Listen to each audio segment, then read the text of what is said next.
Hey guys, welcome back to some more Splatoon 2 Octo expansion. One more level left and it's a doozy, because we got some toast to go defeat. Toastmaster station.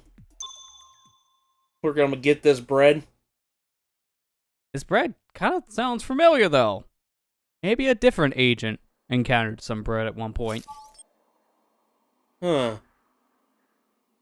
Are we going to get some more bread like we did earlier?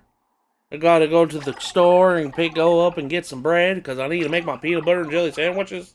Oh, sure enough, Sea Cucumber kind of just let the cat out of the bag early. This is Sea Cucumber the boss, clearly.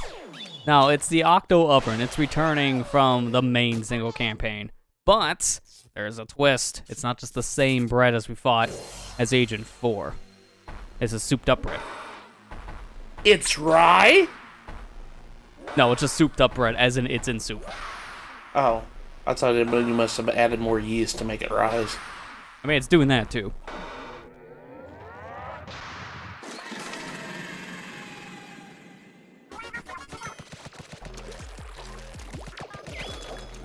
Yeah, we got Octo oven at home. Octo oven at home.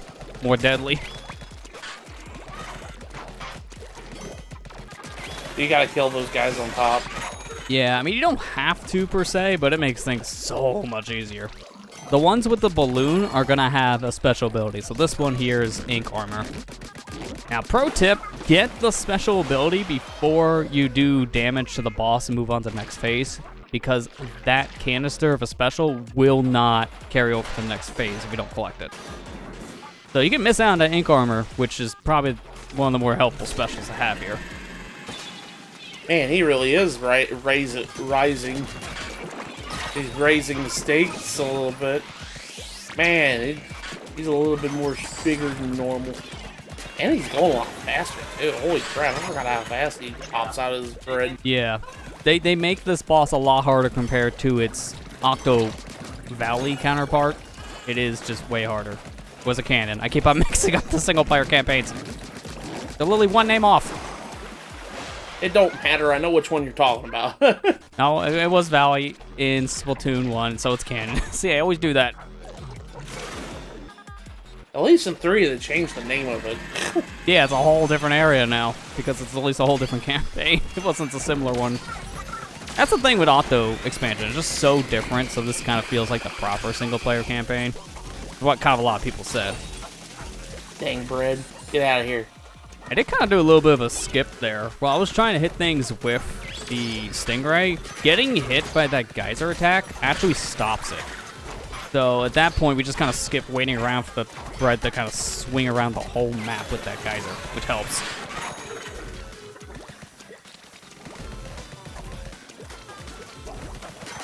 Dang, he's putting up all the defenses. I mean, it makes sense. You wouldn't want your tentacle shot. That just sounds wrong in so many ways.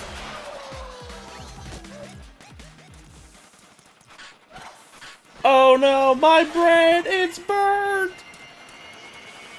Nothing worse than burnt bread. Yep. Worst thing in the world. Burnt toast. I mean, I can think of one other. Toast that wants to actually murder you. That too.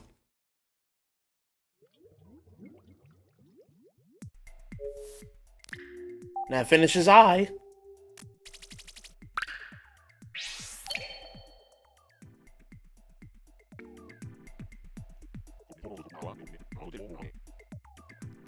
This guy still creeps me out. He's so proud, Padre. Just a big ol', isopod. Yep.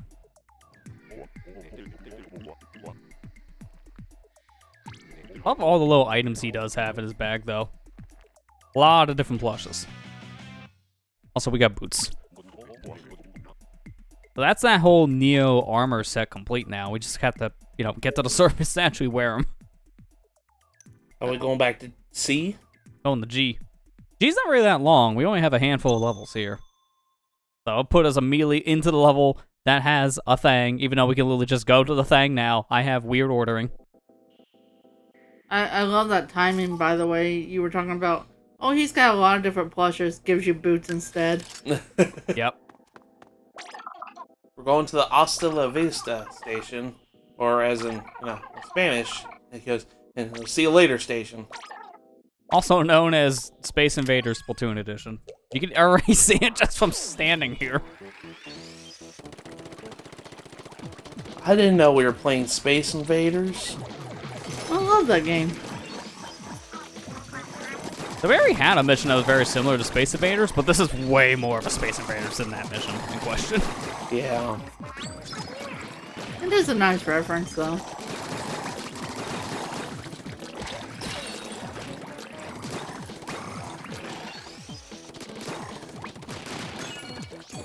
Gonna want this Stingray for later. Especially when you die. Yeah, you mean like that? Yeah. Kind of hard to have seen that bomb, to be fair. It was thrown in a blind spot. Ironic to say, 'cause it was right in front of the character. But for me as a player, that's the blind spot. But you saying that just I know, it makes no sense, and that's the worst part. it doesn't. It makes as much sense as hitting a parked car. And you know, that's what it kind of feels like at times when you're hit by a splat bomb right in front of your feet. No, just being serious. That happened at work one time. Yeah, I've known someone who's done the same thing, and their excuse for it was like, I don't understand how this made sense. Like, I didn't see it. It was a parked car in front of you. I don't know, I just didn't look. Like, how? They were in my blind spot. I said they were a parked car. It's a parked car. What do you mean it was in your parking blind spot? It was a parked car. It's right in front of you, and there's no way you can miss it. I missed it. How? Yeah, that's literally what happened. I was like, what is wrong with you? What do you mean it was a blind spot? It was parked right there, and you drove into its bumper. Who gave them a license? I don't know. Splatoon people? Yeah. Apparently someone who made a mistake. House party station. Must please defeat 10 Octo snipers. Now the question with this mission, scope or no scope? Because the weapon is the exact same. It's literally now just a personal preference thing. Do you like that zoom, but not having the ability to charge in your ink and swim with the shot? Or do you rather have that ability and not have a super zoomed in shot to make it more accurate? I'd rather go for the charge and ink one, to be honest. It's just better, but I'm using the recommended because I never use the scope. Do I never use the scope? I don't like the scope. I'd rather have that charge and ink ability. It makes for a huge difference a lot of the times as a sniper player. Hey, case in point. I can see the use case for scope weapons, to be fair, but in the single-player campaigns, I don't really see it as much. It really does depend on that mission. If it's a target shooting mission, not shooting enemies like this. But in a multiplayer game, if you're that sniper player that is just, you know, perched up in like this one area and you're not really moving, then a scope can probably work better for that situation. Yeah. I always have a hard time. I'm not good with snipers to begin with when I play FPSs, so it's hard for me to maneuver with that stuff. Yeah. It's very Twitch reaction based. That's the thing with a lot of the snipers too. But with a scope specific one, it's a lot more of a steady hand.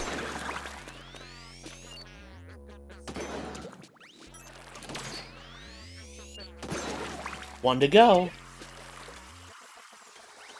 I don't see anything here, so I don't know where it's coming from. Oh, it's just coming from wherever it feels like, 'cause it's just a UFO. Well, that's fun. Wow, that was close. You could have died. Yes! If I didn't hit at that moment, then I would've. Joke's on you. I got you. It was at that moment Sonic Ghost realized he almost screwed up. That's only just the classic Western showdown shot, where you just pulled the trigger ever so slightly faster. That's it. I like the station description. Did I do that? Speaking of missions that may be easier with a scope, here's one of them. Because if you're better with scope aiming, then this one really doesn't have much of a drawback. That's why it's considered the easier of the two charger weapons here. I'm going to recommend it because why not? Game tells me to. Time to bust the boxes.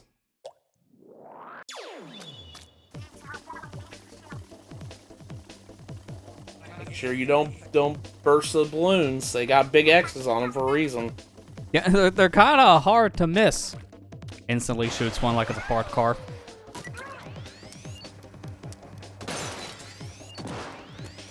The only problem I have with these balloons sometimes is just how they fly around. So it's very easy to shoot a box and shoot through it with a charger. So they can actually go in front of where another box is without you really knowing it. It's more the background ones that are a problem for that reason. But luckily, you only need 20 boxes. And there's more than 20 on this map. Thank goodness. Free to go. Yeah. 3 for 1 deal. That's one of those situations where if Blue moved in the wrong spot, I would have died. Did I do that? Alright, Steve Urkel. Calm down, Sonic.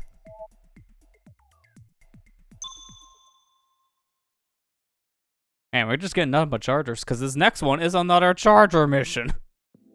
Hope you're good with the chargers on this dang station lineup. No. Like they like the Chargers or something. Who do they think they are? San Diego? Well, I mean, no. YouTubers now, though. I still don't even know what that term means. A YouTuber. I keep thinking you're saying YouTuber, and I'm like, wait a minute. That's the joke. He's a GooTuber. Got the GooTuber. So the GooTuber is a very interesting weapon because it's a charger that has a much longer stored charge timer. But practicality-wise, this just never really seemed to have mattered in Splatoon 2's history. The GooTuber's kind of made a comeback in Splatoon 3. It just seems like the weapon's just better in that game. But in 2, you never really seen people use this weapon. The gimmick just didn't really make as much sense as you would think. You would never need to store your charge for more than like a second or two at a time. So this gimmick just didn't really matter in most games.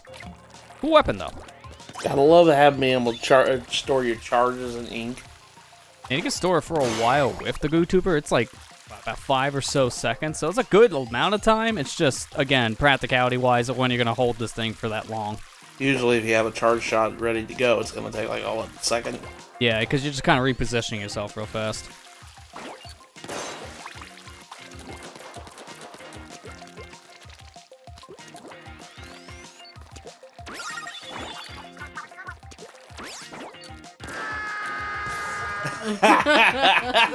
Like that? This is a stupid shot, no matter what weapon you use. I hate this shot so much. Again? Uh-oh. I hate this shot so much. Internally screaming is a real thing.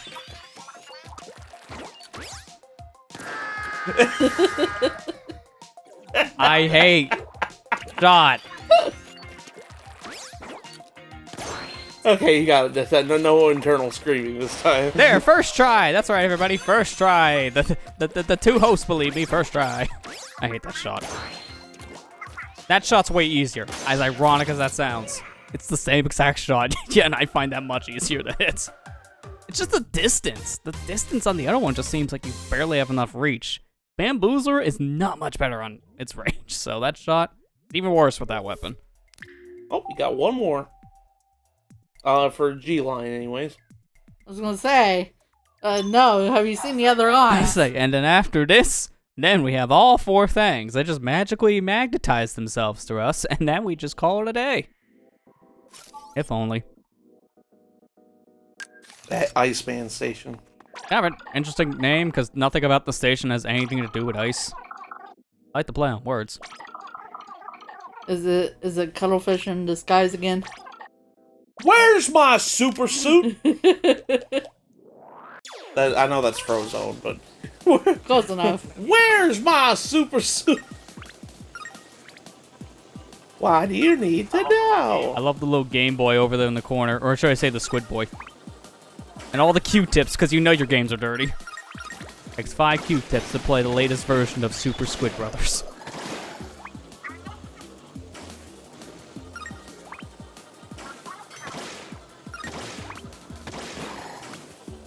Oh, it's the purple Game Boy of all things, too. Yeah. Yeah, it's the see-through model, too. I have the lime green one growing up. I don't know which one you had. I had the green one, too. You had the lime green one. I still have my old Game Boy Color. I had a purple one for a couple months, but I traded it for a Game Boy Advance. It's kind of ironic, went from purple to purple. But it plays all the same games, so it was actually probably for the better. I'm glad I kept my old Game Boy because that was like a relic from my childhood. Did I ever tell you the story of how I got Super Mario? Going on top of Game Boy. You know how I managed to get my copy of Super Mario Land? I went over to a friend's house to spend the night, and one of the other friends that went with us brought his Game Boy over, and we were watching it. We were watching him play, and he came up to me randomly. He just said, "Hey, do you want this game? I don't really like it very much." And it was Super Mario Land. And I was like, "Sure, free game." Little did you know. Little did I know. I was like, "Oh, one of my favorite Mario games, even as short it is as it is." I mean, heck, it worked out. Yeah, I still have that copy. It's like one of those things. Is like, how did I come across this game? Somebody just didn't like it and just gave it to me when I was a kid.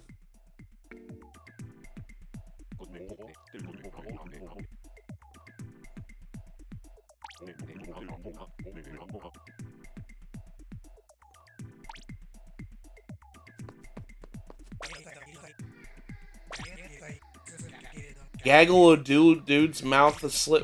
What? Cuttlefish. Is that a euphemism? Also, what the heck are you talking about? What's that weird thing on Isopardrate? You have the same thing. I mean, yes, it does look a little bit weirder on this guy because these little creatures are growing out of his head. At least cuttlefish are growing out of the hat. Speaking of which, another hat. It's okay, they got them staple googly eyes. It's fine. I see. The Banjo devs got a hold of this game for a bit. Yeah. Okay, so we're just gonna start doing E-line, I guess. We should eventually get to a thing, I think. I don't know. Those are still optional, right? I don't... We don't need to leave? Why don't I believe you? Why do I believe that you're just gonna do all the things at the end? Just gonna get to the thing and then just make a U-turn. Like, neat. We made it. And see you later. But wait, that's the objective. Come back.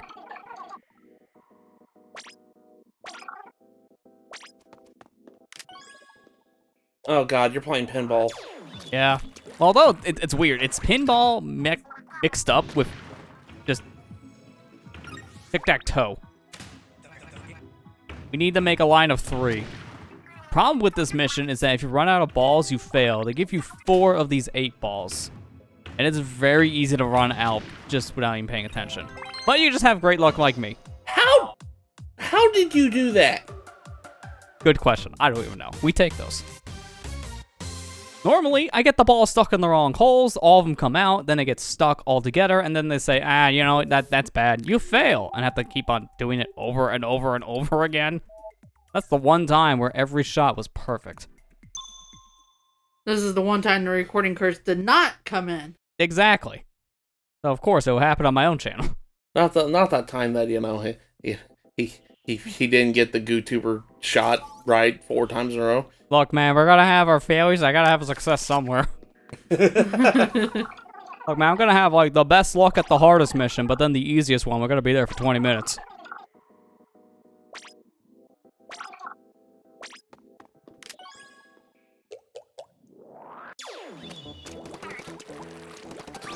What's this deal with the Switch? I don't know, it's a console, you tell me. Yeah, what is the deal with this thing? It has everything on it. That reminds me. I saw a video today of somebody bringing their Switch, and it was the OLED Switch to... They were like at a Comic-Con, and they wanted this guy that they look up to sign it. And the guy looked at him and was like, "Oh, okay, I can sign it." And he's like, "Do you want me to sign the front or the back?" I was like, "Please don't sign the front. Yeah, please don't sign the front. Let me just sign your OLED screen. That'll be fine. You don't need to read anything on it, right? How would you even do that, besides taking a knife to it? Oh, that just reminds me of something. I'm sorry if I'm sorry, sports fans, but I just saw something earlier. Just somebody who's watching the World Cup that's playing right now destroy their TV. I'm like, us gamers always get black for being angry with certain things, but man, sports fans are worse. Yeah? I mean, there's a reason why riots on the street happen if your favorite team win and or lose. Yeah, it's just like, what did you expect? Well, why are you destroying your TV? How? That's not gonna change the outcome of the game. I still don't understand the mentality of our sports team just won the World Cup. Let's go riot in the streets and break stuff. Like, wait a minute. Isn't this good news? Why are we rioting? I don't know. People are just weird. I think we just look for reasons to break things. I think that might be the case, too. It's like, oh, I want to break something today, but I want to have a reason for it.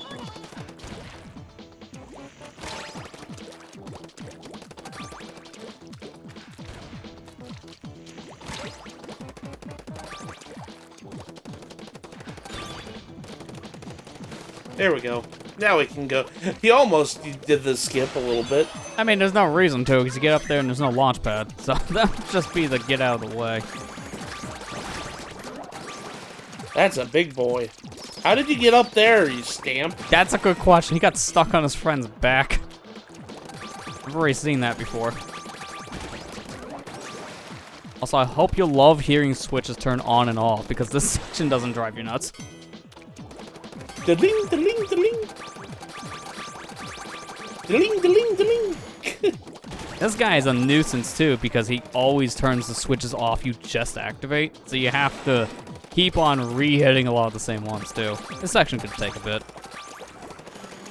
It takes even longer with the roller, just because of the nature of how the roller takes longer to ink stuff compared to the Sploosh-O-Matic.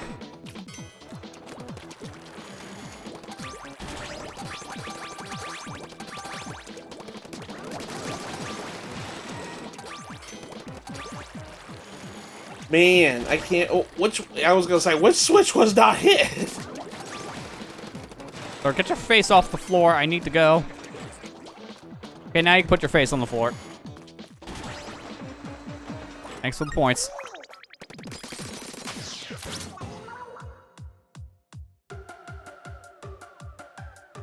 Oh, how come you just gave me for a bomb in a level where I never used bombs? Why?